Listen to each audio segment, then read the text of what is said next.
अभी तक तुम यही सोच रहे थे कि निहाल ने नरमीन को धोखा दिया और बस कहानी खत्म।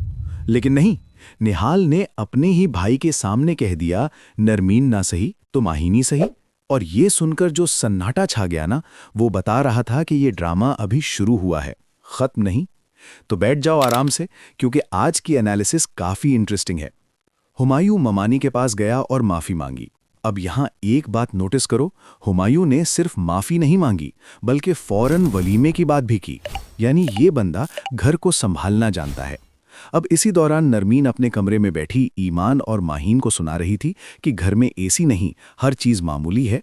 लेकिन ईमान ने कहा, सालों से तुम्हारे उतारन पहनती आई हूं। ये एक लम्हा था जब ईमान ने अपना दर्द बाहर निकाला। और सच पूछो तो वो गलत भी नहीं थी। निहाल पार्लर में घुसाया, नरमीन को साथ ले जाना चाहता था, और जब नहीं मानी तो धमकी दी कि वीडियो कॉल्स हैं, तस्वीरें हैं। लेकिन नरमीन ने उसे साफ जवाब दे दिया कि आज के बाद कोई ताल्लुक नहीं। और फिर ईमान आ गई और निहाल को निकाल बाहर किया। लेकिन निहाल का जाते जाते ये कहना कि अब माहीन से इंतकाम लूंगा, ये एक ऐसी लकीर थी जिसने पूरी कहानी का रुख मोड़ दिया। किस्त का आखिरी अहम लम्हा ईमान का था, जब उसने सिराज के सामने कहा कि मैं भी आपकी औलाद हूं, मुझे भी आपकी दुआओं की जरूरत है। सिराज कुछ नहीं बोले, बस चुप रहे, और ये खामोशी काफी बता रही थी। अब प्रोमो में 3 चीजें हैं जो बहुत अहम हैं।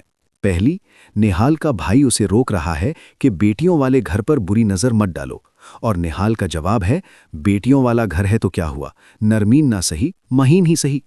ये सिर्फ बात नहीं, ये ऐलान है। दूसरी, नरमीन कह रही है कि हुमायूं को सब पता है कि मुझे क्या पसंद है, लेकिन मुझे उसके बारे में कुछ नहीं पता। और तीसरी, डैनी ने हंसते हंसते हुमायूं की सारी नापसंदीदगियां बता दी। तेज रोशनी, तेज धूप, तेज परफ्यूम, शोर। ये सीन बहुत छोटा लगता है, लेकिन इसमें बहुत बड़ी बात छिपी है जो हम आगे डिस्कस करेंगे। अब सवाल ये है कि 10वीं किस्त में क्या हो सकता है। शुरू करते हैं निहाल से, क्योंकि यही सबसे बड़ा खतरा है। निहाल ने प्लान बना लिया है और उसने अपने भाई के सामने ओपनली माहीन का नाम लिया। अब निहाल का भाई अच्छा इंसान है, वो ये सब नहीं चाहता, लेकिन भाभी ग्रीडी है। तो बहुत मुमकिन है कि निहाल का भाई रोकने की कोशिश करे, लेकिन भाभी आहिस्ता आहिस्ता निहाल का साथ दे, क्योंकि इसमें उसका भी कोई फायदा नजर आता हो। निहाल का पहला कदम क्या होगा? वो माहीन तक पहुंचने का रास्ता ढूंढेगा। माहीन घर में रहने वाली सीधी साधी लड़की है, उसे अभी कुछ नहीं पता। निहाल शायद कोई बहाना बनाए, कोई रिश्ते की बात चलाए, या कोई ऐसी सिचुएशन क्रिएट करे जहां माहीन उसके कांटेक्ट में आए। और माहीन का मासूम होना ही उसकी सबसे बड़ी कमजोरी है। अब आते हैं नरमीन और हुमायूं की तरफ। ये इसका पहला कदम था हुमायूं को समझने की तरफ। और भाई, वो सीन जब हुमायूं नरमीन को रिंग दे रहा था और नरमीन के हाथ पर निहाल की मेहंदी थी, सोचो हुमायूं को कितना बुरा लगा होगा। ईमान कल से ऑफिस जा रही है और वहां तलहा है जो उसे पसंद करता है, लेकिन ईमान को कुछ नहीं पता।